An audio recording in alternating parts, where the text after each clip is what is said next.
With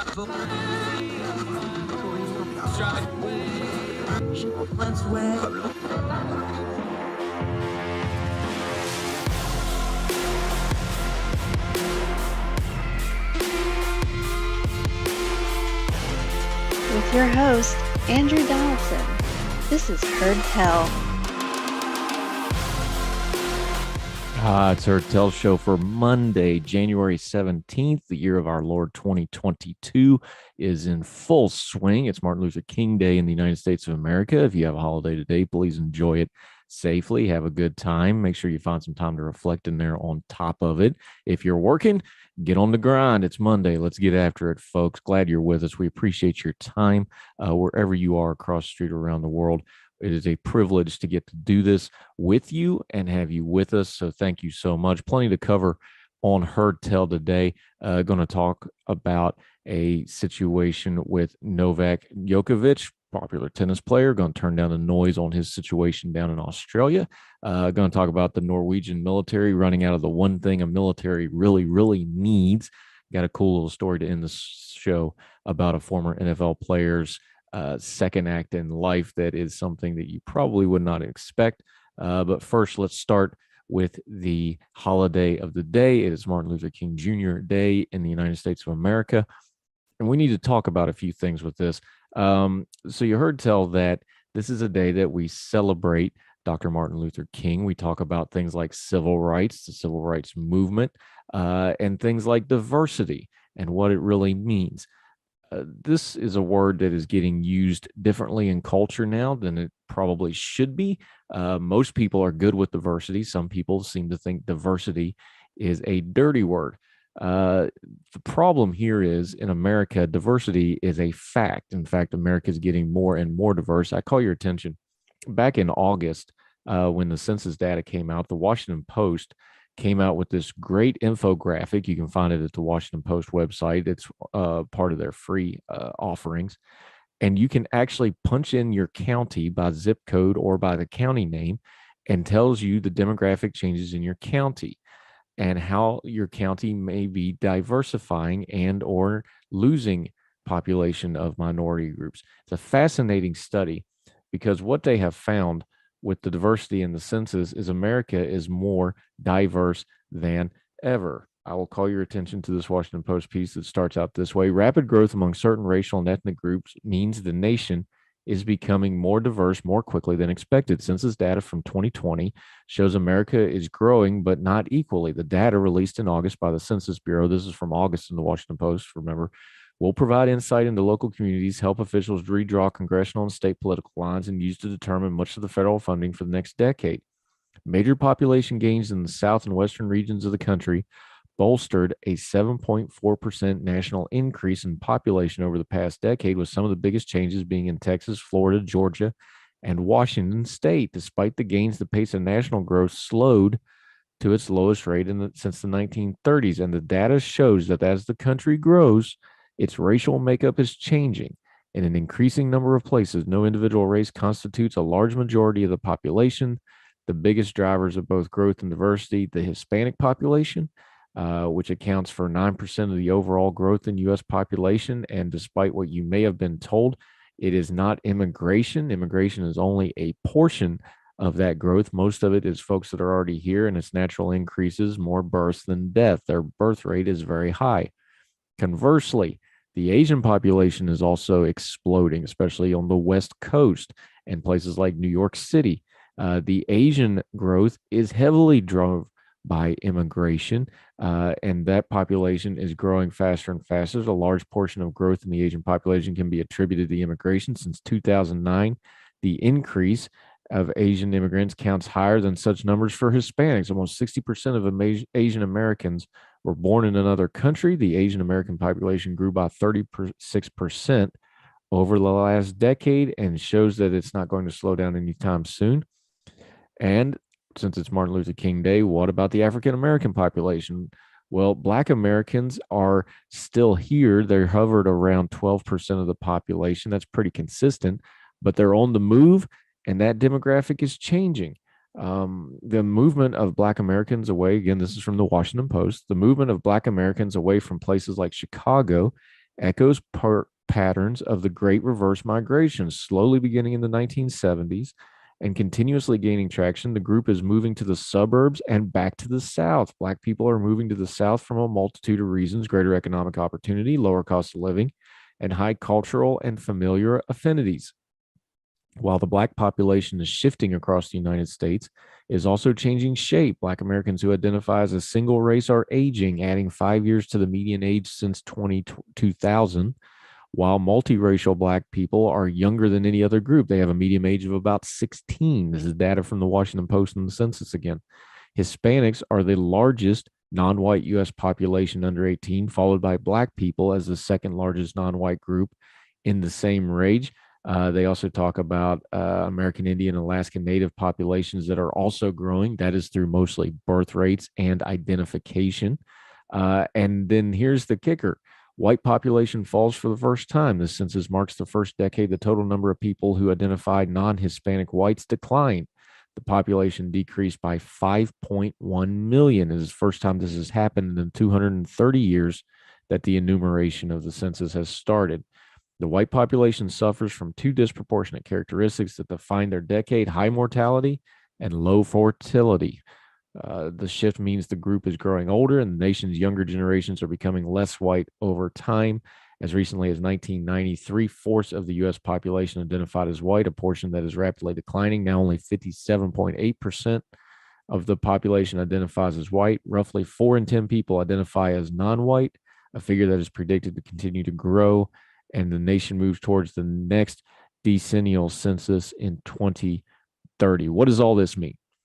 There are folks who will use this for all kinds of cultural and political reasons.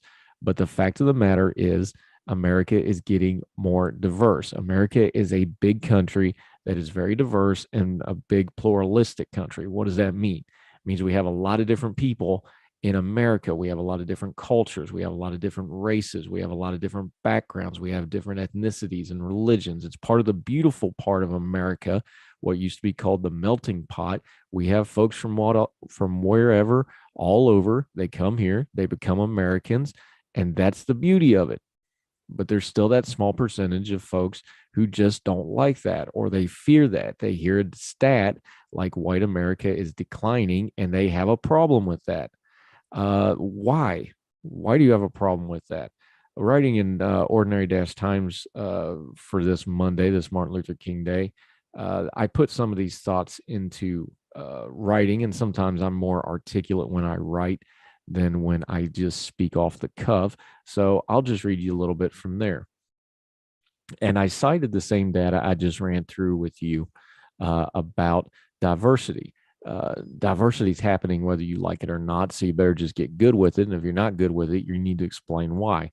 But writing in Ordinary Times, I put it this way. I said, long story short, America is increasingly diverse. You're either good with America being a diverse, pluralistic society, or you are not. And if you are not, the burden of explaining why you are not is completely on you. The increased diversity of America is inevitable. Complaining about it would be the same as wading into the Mississippi River and demanding the flow reverse. Any arguments against a more diverse America fall on the wrong side of morals, of history, of any type of patriotic love for what's good of the country and all the people in it. Hiding sentiments against this change in the name of protecting culture or tradition or the greater good, all terms with one meaning on their face, but really a cloak for variations on different from me and how I want things to be, are worse than futile. Such sentiments are gashing wounds that make the inevitable more painful than it needs to be. Somewhere among the remembrances, quotes, and sentiments of Martin Luther King Day do the bare minimum of, quote, finding another quote, meaning how folks tend to just take that one line from the I Have a Dream speech and use it and move on and never contemplate the rest of the things Dr. King wrote about. On social media will chide folks to do. If you just have to go MLK quotes on MLK Day, I recommend just about anything from the letter from a Birmingham jail. But if you really want to do something productive on MLK Day, take a self-inventory of how you've been talking about things like demographic changes, about diversity, about race, and about the changing of America. America is increasingly diverse. You are either good with America being a diverse, pluralistic society, or you are not. So are you. More Herd Tell right after this.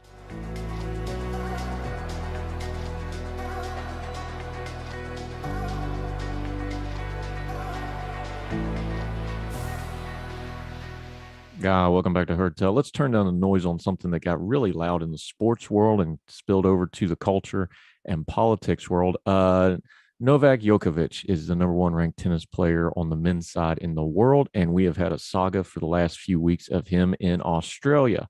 The Australian Open, one of the major tennis tournaments in the world, with a overall purse of something in the neighborhood of $55 million, is getting ready to kick off. And Djokovic had come down to play in it. The only problem was he was not forthcoming on his immigration status when he filled out his paperwork for his visa to come into the country. Now, let's stop right here and preface a couple things. Australia has had absolute total lockdowns. They have had very strict rules for their COVID-19. We had Emily Dye on the Herd Tell program. You can go back and listen to that full-length podcast from a few months ago when they were completely locked down. They were not allowed to go outside. Australia was arresting people for exercising. They were stopping people to make sure they had the correct reasons to be outside. By just about any Western country's standards, their lockdowns were some of the most severe that we've seen. They've been highly controversial. The government there's under pressure about it.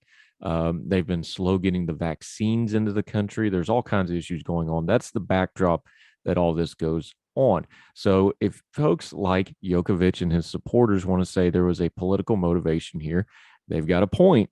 There is a political motivation here. The government of Australia has been, I would say, almost draconian in the way they have used lockdowns to try to deal with the COVID-19 situation. It's caused a lot of problems inside of Australia. So, of course, yes, there's a political element. But what we do here is we turn down the noise. There's no version of this story with Novak Djokovic that doesn't start with Novak Djokovic.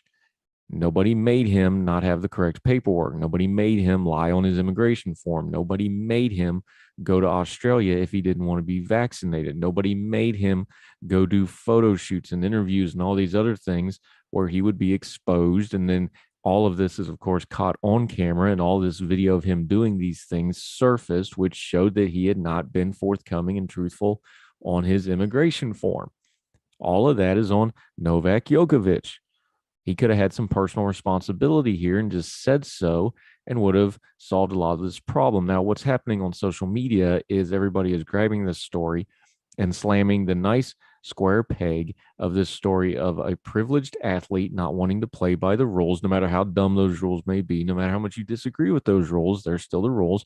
He didn't want to play with them, and now he's got consequences. But they want to take that square peg and slam it in the round hole of their priors on what they think about COVID. You'll see a lot of, well, if they can do it to the best tennis player in the world, imagine what they'll do to you.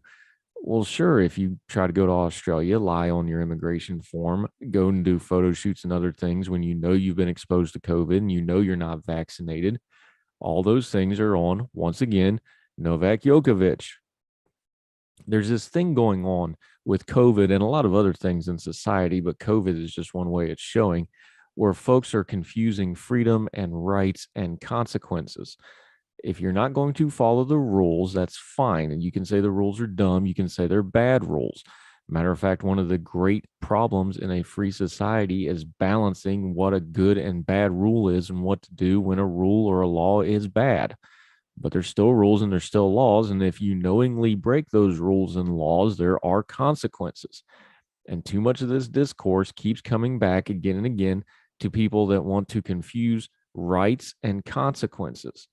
You have rights. Rights shouldn't be violated. But too often people are throwing rights on top of consequences and wanting a world where they get to live consequence-free of their decisions. And that's not how the world works. Novak Djokovic wanted to use his celebrity and his privilege to get to do it his way. He didn't want any consequences. And now he has consequences. Let's not confuse rights and consequences. Those are two very different things, especially when they come to celebrity, multimillionaire, world-class athletes who think they should be treated different. And most of the time they are treated differently. Yes, there was probably a political element involved here too, but that could have all been avoided by him not lying on his immigration form. Or he could have just went and got the vaccine. He made a decision not to get the vaccine. He made the decision to make his life this kind of difficult. That's all on him. Once again, none of this story, no version of this story, no version of the noise that's coming from this story happens if Novak Djokovic just takes care of his business. A lot of people used to want to think personal responsibility was a thing.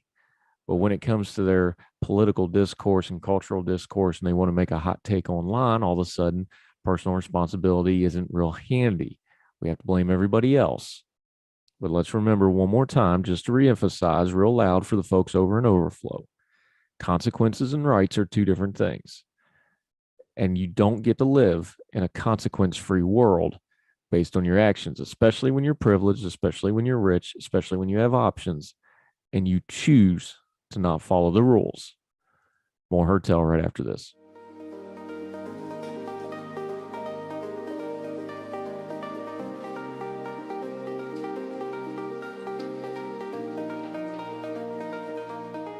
It's Hertel Show. He's back from our friends over at elections-daily.com who does excellent work. Make sure they are in your information rotation. Joe Szymanski back to talk a little redistricting, a little bit of independent commissions, a little unindependent commissions, as the case may be. We'll get into it. How are you, sir? I'm good, Andrew. Then thank you for having me on this afternoon. Yeah, we love having you. We'll keep having you on because it's an election year. I don't know if you heard. There's going to be some elections this year, so we're probably going to be talking to you and the Elections Daily crew a lot. Let's start with some nomenclature before we dig into your latest piece on the redistricting commissions. I think the nomenclature gets lost, so let's just make sure everybody's on the same song sheet here. One person's redistricting is one person's gerrymandering. So let's just go over the nomenclature. Redistricting, gerrymandering, what's the difference? Which one's righteous? Which one's not righteous? Or are these just shovels and you can use them to bury your neighbor and or dig for buried treasure? It's just all in how you use it. Yeah. So redistricting is, excuse me, a process that any state over a certain population, or basically any state that has multiple, that has been given in apportionment, that's done by the United States Census every 10 years, multiple seats at our House of Representatives, they have to redraw those congressional districts based on those census lines every year, every 10 years when that census news comes in. So that's really the key thing when it's redistricting. It's meant to be a fair process where legislators get together from all these states. They come together in their own separate states. They hopefully create a map that is fair and creates proportional representation in their state. And then that would be a map that would be signed usually by the governor. If a state has, of course, though, if a state party has, of course, a supermajority in their state legislature, then, of course, it can be bypassed from the governor. But that's basically what redistricting is. And then gerrymandering is basically taking redistricting and turning it into something that's supposed to be favorable for one party or another. We've seen some really extreme cases in recent years. You look at Texas and Ohio for places like Republicans. You look at places like Illinois for Democrats, with Oregon kind of in that range, as well as it seems like New York seems set to very much join Illinois in the range of very strong Democratic gerrymanders potentially. So when I talk about gerrymandering, it's when these legislatures do the redistricting process. They do it in a way that makes sure to favor their party. They draw the lines in weird ways. They connect areas that maybe do not have any interest together, except they vote for the same party. They connect those together to make sure that the seats that they draw, most of them, or maybe even in some cases, all of them, are favored to the party in power instead of a fair and equalized map. Yeah, and to be fair, let's just get this out of the way up front because I can already hear people howling about it because I talk about this online like you do. So I know where we're going with some of this. There is a lot of undue stuff that happens with gerrymandering. There's a lot of really unfair stuff. I know in my home state, we lost a congressional seat, so we had to get rid of that, but they also redid the entire House of Delegates structures, went to 100 House of Delegates. And you have fun stuff like every single county has to be its own county. Oh, wait, there's this one place in Dunbar Institute where it's a majority neighborhood. Now we're going to go street by street. You get kind of nonsense like that. So to be fair, There is malfeasance and there's real harm done when these maps are not done fairly and equitably and not done thinking of the people first and not political power first and foremost, aren't they? Absolutely. And, gerrymandering has been there's been data that in some cases has shown that when you do gerrymander, it actually turns down political participation in the state because of a lot of what these gerrymander maps do is create, for the most part, very uncompetitive seats. I mean, if you look at state of Illinois, there's really only one truly competitive seat, and that's a Biden +6 seat that drags all the way from Rockford to Peoria and across a couple of blue states on the Illinois-Missouri border. So, it's very hard when states gerrymander for them to then create competitive maps. Texas is the same way. Really, there's only one truly competitive seat in Texas's 15th district. That's really it. So that's kind of what happens here of gerrymandering, is that not only does it create a very strong imbalance of power, it also turns down voter interest and voter turnout because they know that their congressional seat is going to go one way or another, no matter what, under these gerrymandered maps. Yeah. Now, one solution, there's a lot of ideas on how to fix gerrymandering. There's no way to fix it because that's fixing human behavior. So let's just get that out of the way. But one thing that people want to try is they boast of independent commissions. We have some data now. You have the initial redraws from some of these independent commissions. Just real briefly before we get into it, though, what is the idea behind an independent commission as opposed to the state legislature or the state elected officials doing this? The idea behind it is usually, when it comes to independent commissions, is usually creating some citizen dumb process. Usually this process will see anywhere between 6 to 12 citizen selected commissioners who would apply for the job and then would basically be like lots, be pulled out of a system. And then those 12 would become commissioners who would be tasked to redraw the maps. Sometimes in a state like Michigan or Arizona, there are selected from a Republican bowl, and then some selected from a Democratic bowl. And then in Arizona, there's one person who's supposed to be an independent chair. And then Michigan, there are 4 people who are registered independents who are then selected to be commissioners. So, those are just 2 examples. That's really the main thing of this idea, is that's supposed to be a citizen system where legislators are not involved in the process, supposed to be not involved in the process, I should say, in any way, instead of in the process of redrawing their maps. And it theoretically should create a fairer and more balanced system of representation in the states of the United States of America. All right. But now we've gone through the process. We've got a couple months into this. We have maps on paper. We have laws on the books. Did they work? It depends on what state you're looking at. When it comes down, the state I go to college to, and the state, if you follow me online, it's one of 2 states I cover a lot, and that's, of course, the Commonwealth of Virginia.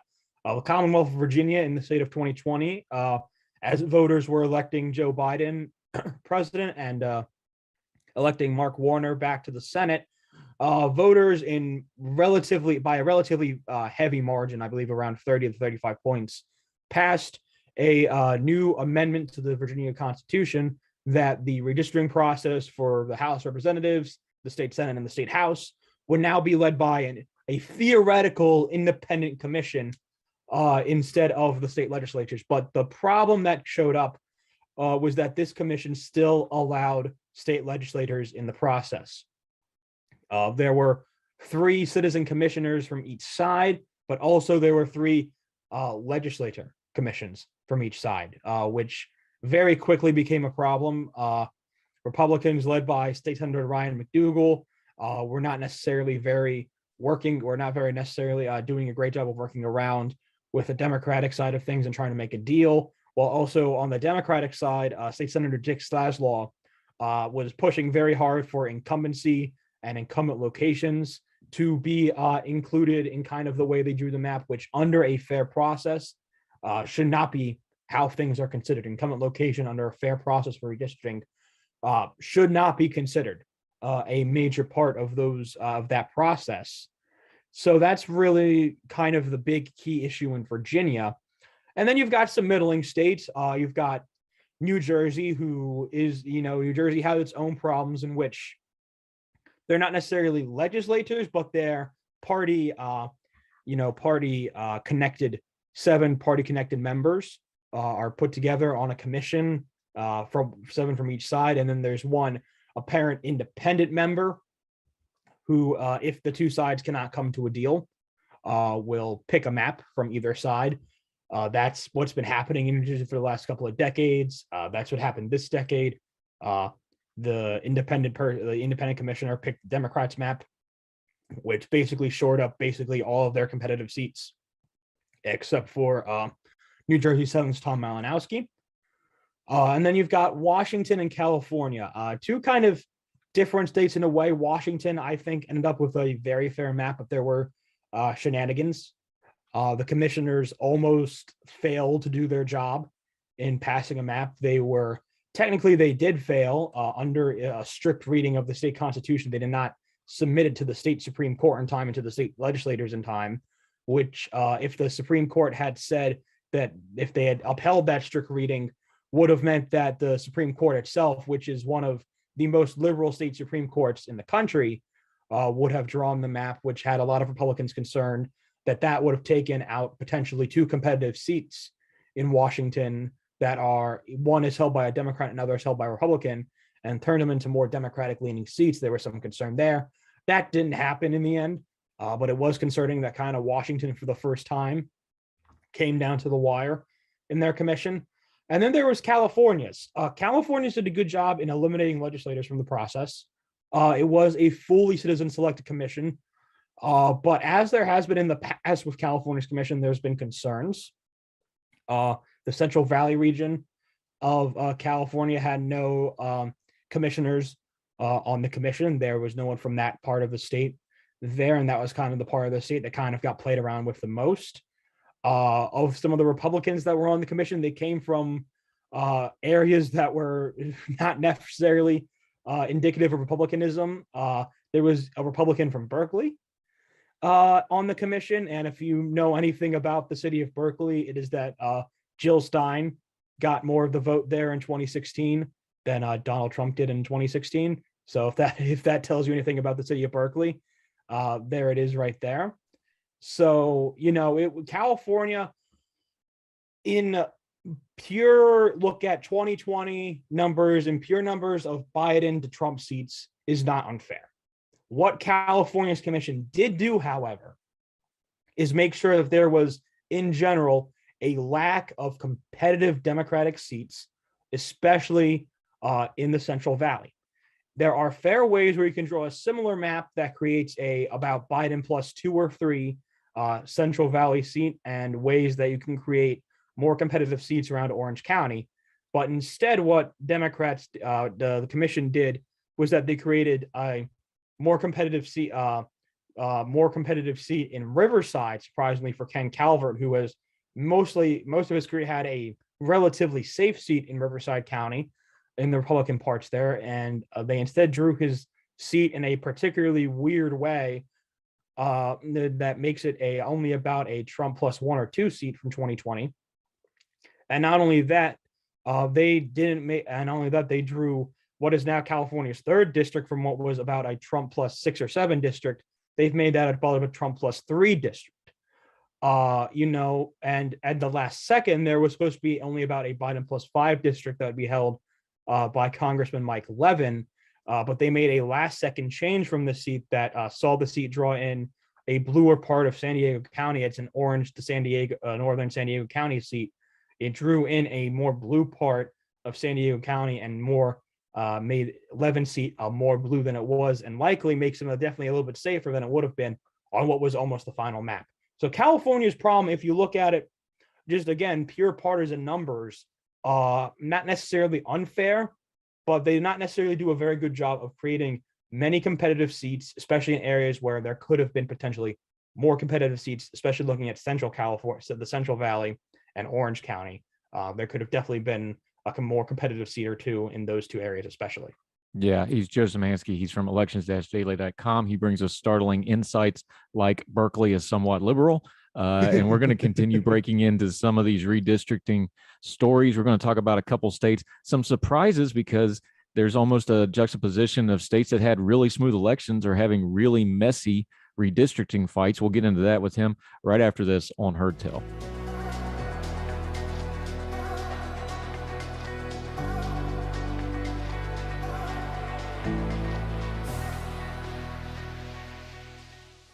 Welcome back to Heard Tell. Still talking to our buddy Joe Szymanski from elections-daily.com. They are now part of the Decision Desk HQ crew. They are getting bigger, faster, stronger. Get on in on the ground floor like I've been since they first started. Good folks, good information. Put it in your rotation. I'm a little perplexed when I read your article at elections-daily.com. You have Virginia, which had a very contentious election, but mechanically that election ran really, really smoothly. There wasn't too many hiccups in it. Their redistricting is a mess. You have states like Arizona, which turned into total Chernobyl with all the cyber ninja nonsense and the after effects of that election, but their redistricting went really smoothly. That doesn't make a lot of sense to us. Or is it a reaction to the elections? And then folks that maybe didn't get what they wanted in the elections, they go to look for getting theirs in redistricting. Why is that? Can you explain that? Or did you notice that trend as well? That's something when I look at it, I look at what Arizona's was. And I think I mentioned this in my article, but Arizona had a lot of underlying issues in their 2010 redistricting period, and their redistricting for 2011 to 2021. The chair at the time sided a lot with the two Democratic commissioners, and there were a lot of 3-2, basically partisan line votes on the commission for this past decade. Now, for this upcoming decade, the latest chair, the independent chair, Erica Newberg, very, very much said that she wanted to avoid that same nonsense when it came down to the redistricting process. She wanted to make sure that there was, all approval all around. She wanted unanimous approval on these maps. And Newberg was very firm in that. She listened to all sides. She sometimes early on agreed with Democrats on certain things, and on certain things she agreed with the two Republican commissioners. And in the end, she helped craft a map that passed unanimously, that every commissioner, all on the two on each sides, were happy with. And in the end, created a really smooth redistricting process that created competitive seats. That is still a 5-4 Biden map, and again created two new competitive seats, one in the Scottsdale, Maricopa suburbs, and one in the Tucson area suburbs. It created two competitive seats in a state that is going to be, for the next decade, a massive battleground state for both parties. So what really happened there, I think, was the duties of a really strong chairwoman who came in and said, look, we are going to make this process fair. I am not going to be someone who looks to agree with every side every time. We are going to get this done, and we're going to make a fair map done, and we're going to make people hopefully have trust in some of our systems again here in Arizona. Yeah, still talking to Joe Szymanski. Let's move forward. We were looking backwards with the redistricting stuff. Let's look forward. You've put out your first list of House seats. Everybody knows historically and cyclically what midterms usually mean. We are up to, I believe, 26 Democratic either retirements or not going to run for office now. We also know that redistricting, because of the way the state legislatures and that process, Republicans are expected to pick up seats there.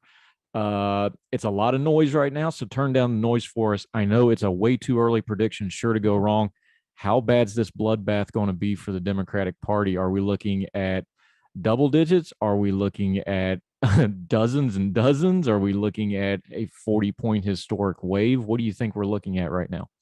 I think right now, if you look at the way the map's drawn, and I think what a lot of people have underestimated right now is that while, yes, Democrats have gotten some victories in Illinois and California, in other states, and just the way things are drawn in the way that the environment is right now, there's a lot of states with, seats that were, between Biden +2 and Trump +2 that we'd say are going to be favored towards the Republican Party.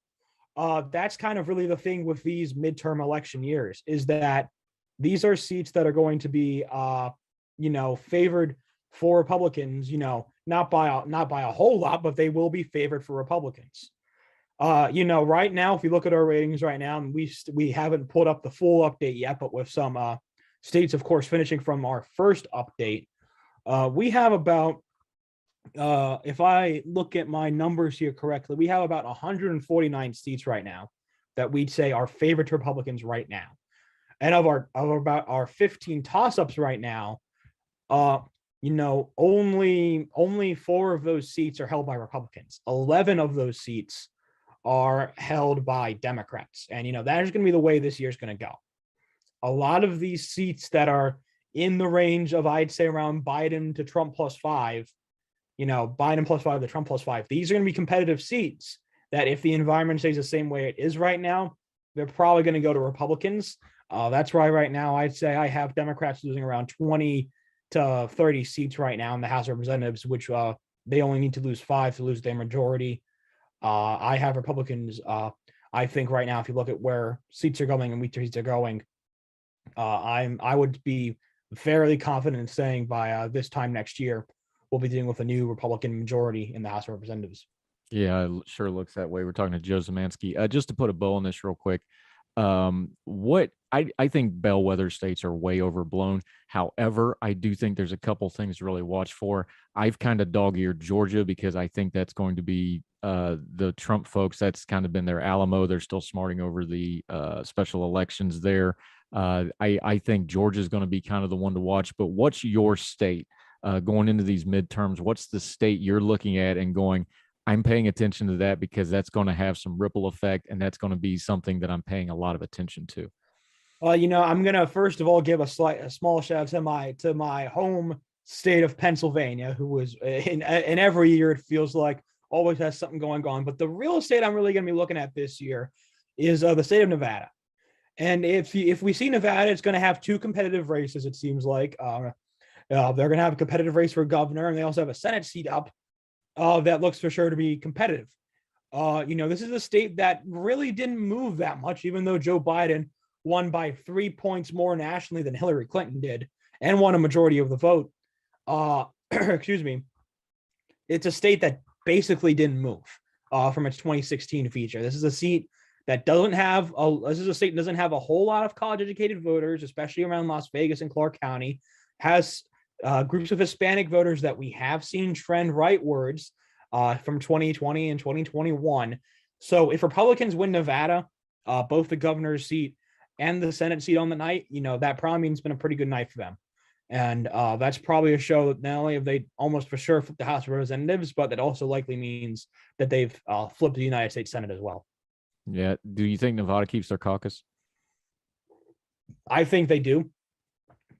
Just because it's a state that's fairly important. And I think it's a state that they see themselves as a state that could become first in the nation for Democrats. So I think right now they want to sell themselves off of that, and we'll see what happens with it. Does Iowa keep their caucus? Absolutely not. We hope, all due respect to our friends in Iowa, but what a total cluster that was. Joe Szymanski, we really appreciate it. Let folks know where they can follow you on social media and all the great work you're doing at Elections-Daily, especially right now, because you have some election tools on there, you have some interactive tools on there, and you have these ratings we were just talking about. I'm assuming you're probably going to be updating pretty regularly. Yeah, we should be having Senate and gubernatorial ratings for 2022 coming out shortly. You can follow me at Joseph Szymanski. That's SZYMANSKI on Twitter.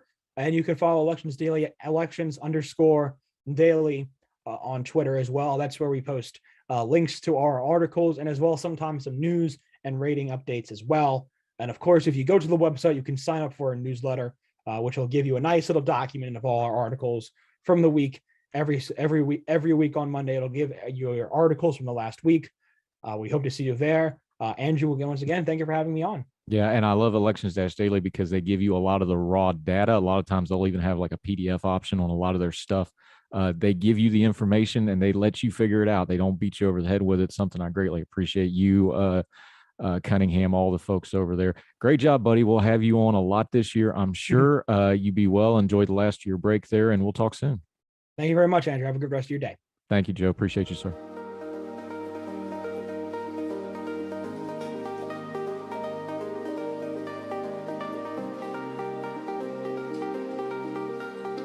Welcome back to Heard Tell. We cover all sorts of stories here, but this is one to make you a little bit more thankful. I know as a veteran of the United States military, this made me very thankful for how the United States military does things. A story from Fox 10 Phoenix. Norway, like many countries, is facing a supply chain issue, but some shortages you may not expect. The Norwegian military says it is dealing with a short supply of underwear. It is now ordering conscripts to return their underwear, bras, and socks after the end of military service so that the next group of recruits can reuse them.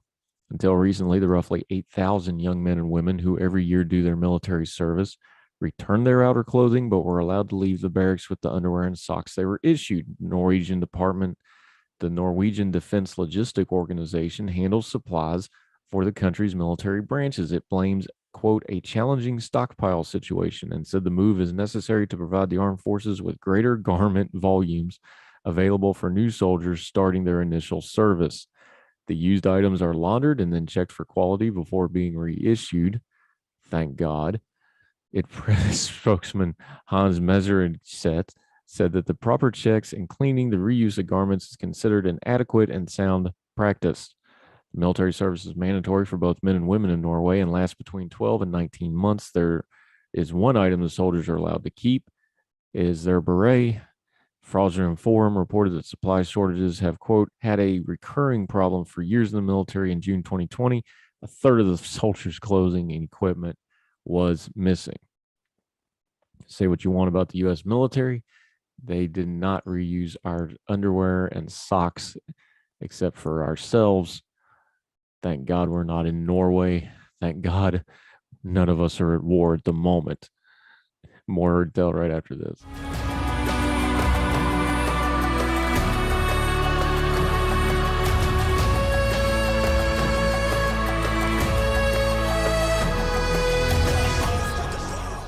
Welcome back to Heard Tell.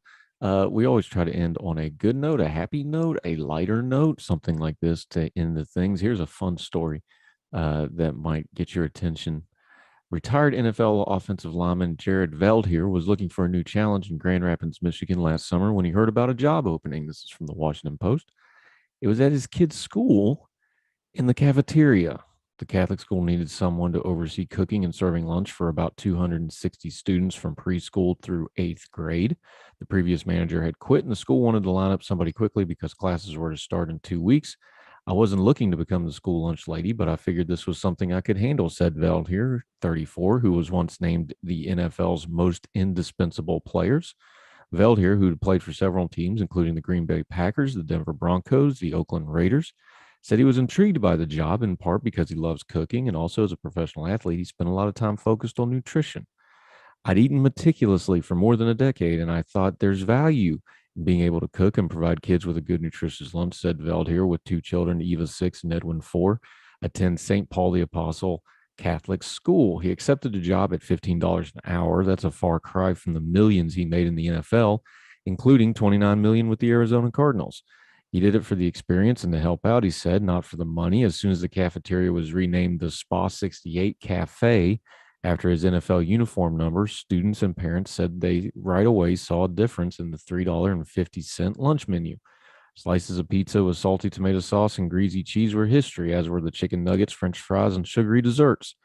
They had been replaced by smoked carnitas, mashed cauliflower, a salad bar, and Korean beef bulgogi, by the way, one of my favorites, a dish most of the kids had never tasted. I knew the kids would love it, Veldheer said, explaining there's brown sugar mixed into the marinade. The trick he discovered would be getting them to try it. It took a while to capture some trust from the kids, he said. Kindergartners are my toughest critics. Veldheer slowly won them over with patience, artful food presentation, music to accompany their lunches, and plenty of enthusiasm, he said. To persuade the students to try the German sausage and sauerkraut, he dressed up in lederhosen, no small feat for a man who is 6'8" and weighs 265 pounds. That's down from my NFL career weight of 330, Veldheer noted, but even then, as a big guy, I always tried to eat healthy. School principal Michelle Morrow said the healthier food and excitement in the cafeteria is a welcome change. Everything he makes is delicious and appreciated by the kids and adults alike, Morrow said. For him, it's not just cooking, it's making sure the food and nutrients students are eating serves them best in the classroom. Mr. Veldheer not only makes everything homemade and fresh, he's introducing kids to new foods and teaching them about nutrition and mind-body connection, said Sasano, 46. With all the things he could have chosen to do after football, it speaks volumes that he's decided to take on this role. Veldheer said he never imagined that he would one day trade in his shoulder pads for a chef's apron. After graduating high school in Grand Rapids, he played football for Hillsdale in South Central Michigan and was drafted by the Oakland Raiders in 2010. From there, he enjoyed a successful career for 11 years and was brought out of retirement twice to play for the Green Bay Packers and Indianapolis Colts. He arrived at the school by 7:30 every morning to prep for the day's meal and to get hot dishes on the salad bar ready for the first lunch at 11 a.m. I get my beef from local butchers. I smoke a lot of the meats at home. I also replaced a lot of the fats in cooking, and anyone knows new ways to prepare vegetables, I'm interested. What a great, cool story. NFL lineman turned lunch lady. You don't see that every day, but good for him and those kids. And by the way, this isn't foo-foo salad food. When they look at the pictures in the Washington Post, these are thick sandwiches. That chimichurri looks amazing. These are full plates of good food. So good for him. Good for the kids getting to expand their world a little bit.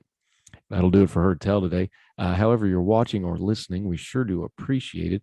Whether you're on the YouTube page, on any of the podcasting platforms, iTunes, Spotify, any of those sorts of places, make sure to leave a rating and a comment. We'd sure appreciate it. It helps folks find us, let them know our little program's worth checking out. Also, if you want to communicate with us, we're on the social media at Heard Tell Show on the Twitter, or you can do at Heard Tell Show on Gmail. Give us an email. We'd love to hear from you. Questions, comments, epistles, anything like that. Let us have it. Maintain your bearing. Be nice about it. We'd love to communicate with you. Love to engage with you. Might even put your comments on the show. You never know. Also, on the YouTube page, we have a playlist of just the interviews. It's called Heard Tell Good Talks. If you sign up and subscribe for free at the YouTube page, you can get that. That's always fun. Makes it easy to find the great guests that we have on the program. Also, if you want to do us a favor, get on your social media. All of the platforms that you're listening and or watching this program on has a share feature. Put us on your social media, share us, let folks know where they can find us and check us out. We'd sure appreciate it. Only costs you a click, but it means the world to us. And we're going to keep doing this as long as you keep watching and listening. And there's more and more of you watching and listening. We have grown week over week since we started doing the daily program. We did some numbers up for the Young Voices folks. It was kind of remarkable to see just how many of you are with us and have stayed with us, and we appreciate you so very much. So that'll do it for us. Wherever you are, we hope you are well. We hope you are well fed.